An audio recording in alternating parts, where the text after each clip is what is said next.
குகன் 11ஆம் வகுப்பு. ஆனால் இன்னும் கொஞ்சம் உயரம் கம்மி. அருமையாக பேசியிருக்கிறார்ல, அருமையாக பேசியிருக்கிறார். ஒன்றும் வேண்டாம், எக்ஸாம் வந்து காலையில் 9:30 மணிக்குன்னு வச்சுக்குவோம். உங்களுக்கெல்லாம் 9:30 10 9 மணிக்கு. இப்போ வாத்தியார் சரி 8:30க்கு, சரி 7 மணிக்கு, சரி காலையில் 4:30 மணிக்கு, ஏதோ ஒன்று வைங்கப்பா. ஒன்றுன்னா மாற்றினா எனக்கு தெரியாதுல்ல. இப்போ எத்தனை மணிக்குன்னு வாத்தியார் சொல்கிறாருன்னு வச்சுக்கோமே, அத்தனை மணிக்கு நீங்கள் வரணும். இப்போ அவரே சொல்கிறாரு 8 மணிக்கு எக்ஸாம் தொடங்கும், நீ எப்போ வேணாலும் வா. பயலுக்கு 8க்கு தான் எந்திரிப்பாங்க. அவர் என்னமோ சொன்னார்ல, ஒன்று அம்மா கேட்க என்னடா சொன்னார்னா, என்னமோ சொன்னாருமா, என்னமோ எக்ஸாம் இருக்கான். உடனே இன்னொருத்தருக்கு ஃபோன் பண்ணுவான். இப்போ அவ்வளோ பேர் ஃபோன் பண்ணி தான் எதையும் தெரிஞ்சுக்கிறாங்க. 3ஆம் கிளாஸ் பையன், அவனுக்கு 30 கால் வருது. டேய் என்னடா நமக்கு ஹோம்ஒர்க் கொடுத்தாங்க, விளங்குமா? அது 9 மணிக்கு உள்ள இருந்தா இருக்கணும், இல்லாட்டி வெளியே போ, பரீட்சை எழுத முடியாதுன்னு ஒரு கண்டிப்பு இருக்கிறதுனால தானே பரீட்சைக்கு நேரத்துக்கு வர்றீங்க. உண்டா இல்லையா? நோக்கத்துக்கு வா, நோக்கத்துக்கு போனா இதென்ன கவர்மெண்ட் பஸ்ஸா? எப்போ வேணாலும் வர்றதுக்கு, எப்போ வேணாலும் போறதுக்கு. ஒரு ஒழுக்க வேண்டாம். நல்லா பேசியிருக்கிறாரு. 11ஆம் வகுப்பு படிச்சுக்கிட்டு இவ்வளவு பேச முடியும்னா, குகனை பார்த்தா எனக்கு என்னமோ அந்த ராமாயணத்தில் பார்த்த குகன் மாதிரி தெரியுது. ஏன்னா அவன் ரொம்ப பெரிய புத்திசாலியா பேசுவான், அவன் பிரியமான ஆளு. அது மாதிரி அவன் எவ்வளவு புத்திசாலியா பேசியிருக்கிறான்.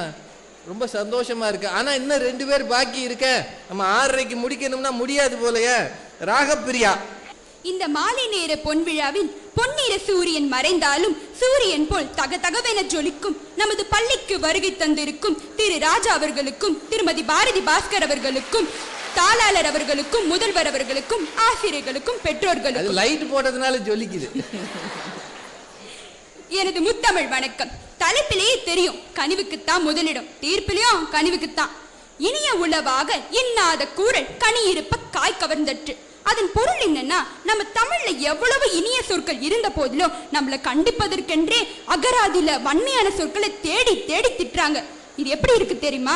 ஒரு மாமரத்தை நட்டு வளர்த்து அதற்கு தண்ணீர் ஊற்றி கனிவு என்னும் உரம் போட்டு அந்த காய் மரத்திலேயே பழுத்து வருவதால் கனிவாகும். அதை விட்டுட்டு அந்த காயை மரத்திலிருந்து பறித்து அதுக்கு ஊசி போட்டு பழுக்க வைக்கதான் கண்டிப்பாகும்.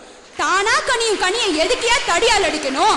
எது சக்தி நிறைந்த பழம் என்று தங்களுக்கு தெரியும் தெரியுமா?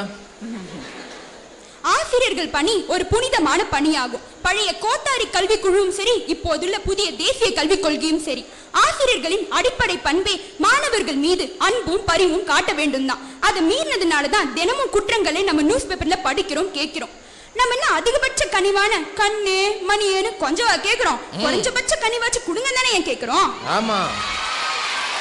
இப்போ எங்க வீட்டுல எடுத்துக்கோங்களேன், 1100 மார்க் ஒரு பையன் எடுத்துட்டான், நீ 900 மார்க் தான் எடுக்கிற சனினே அப்படின்னு எங்க அம்மா எனக்கு கண்டிப்பா திட்டும் போது எனக்கு என்ன தோணும்? சரி, நம்ம 10th என்ன வாங்கணும்? 450 சார்.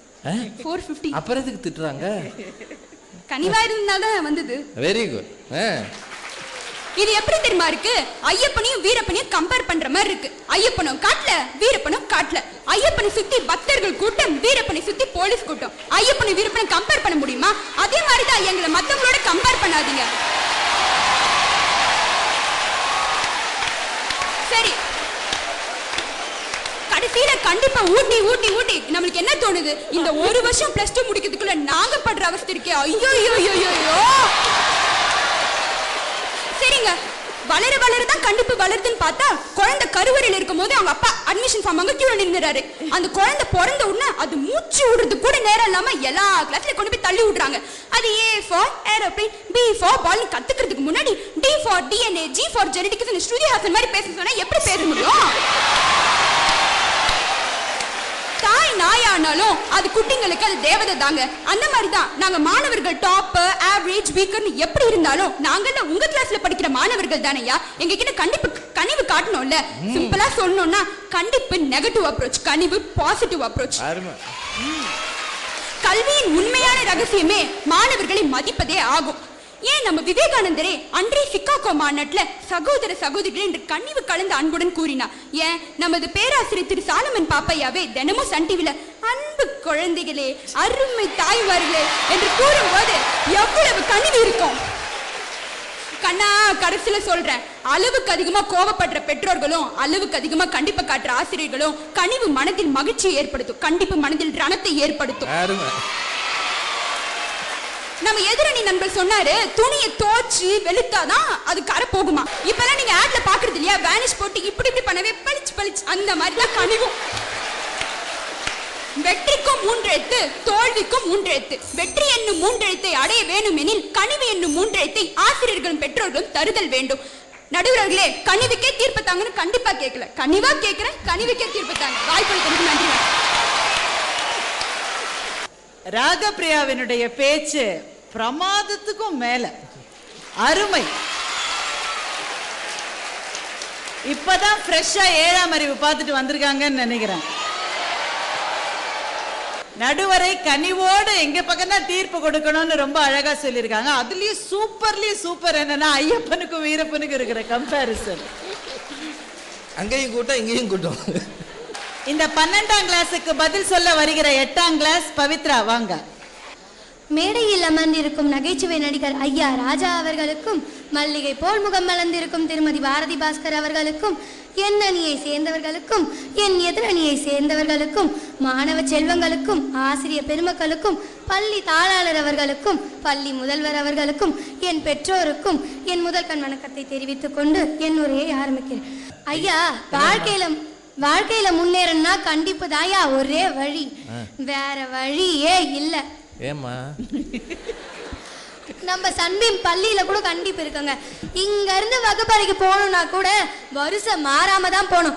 மாறினா ஓடுறா 10 ரவுண்டான்னுறாங்க. அந்த பயத்திலேயே நம்ம மாணவர்கள் வரிசையில போறாங்க. எங்க 10ஆவதையும் 12ஆவதையும் மனசாட்சியை தொட்டு சொல்லுங்க. எங்க ஆசிரியர் எங்க கிட்ட கண்டிப்பா இல்லைன்ட்டு இல்லவே இல்லைங்க. அதுக்கு சான்ஸும் இல்லை. ஏன்னா நல்லா கண்டிப்பா இருக்கிறதுனால தான் நல்ல மார்க் எடுக்கிறாங்க. ஸ்ரீராம் அண்ணா எப்படி வந்தாங்க? கண்டிப்புல தான். காவி அக்கா எப்படி வந்தாங்க? கண்டிப்புல தான். கண்டிப்பு தாங்க வாழ்க்கையில முன்னேற ஒரே வழி.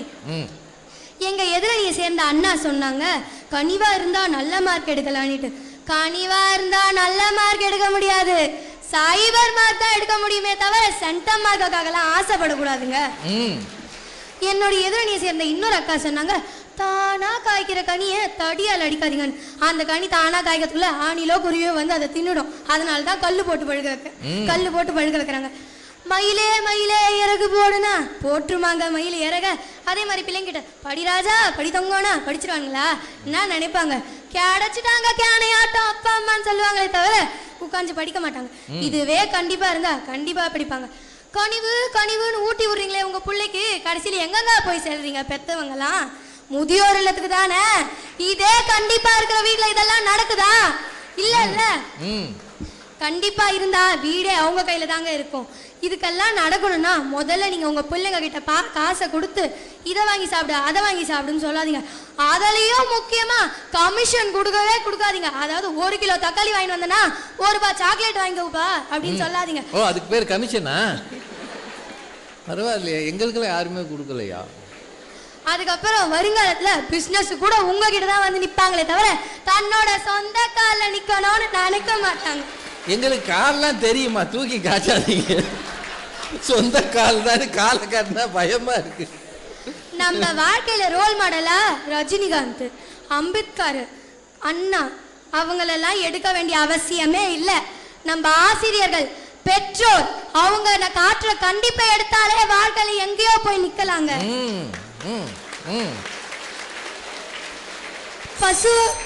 பசுவை வாங்கி பால் கறக்கலாம், அதே மாதிரி காளை மாட்டை வாங்கி பால் கறக்க முடியாதுங்க. அந்த மாதிரிதான் பிள்ளைங்க கிட்ட கண்டிப்பா இருந்தாதான் அவங்க கண்டிப்பா படிப்பாங்க. இதுல இருந்து கண்டிப்பு தான் ஒரே ஒரு வழி வாழ்க்கையில முன்னேற அப்படின்னு சொல்லி விடைபெறுகிறேன். நன்றி.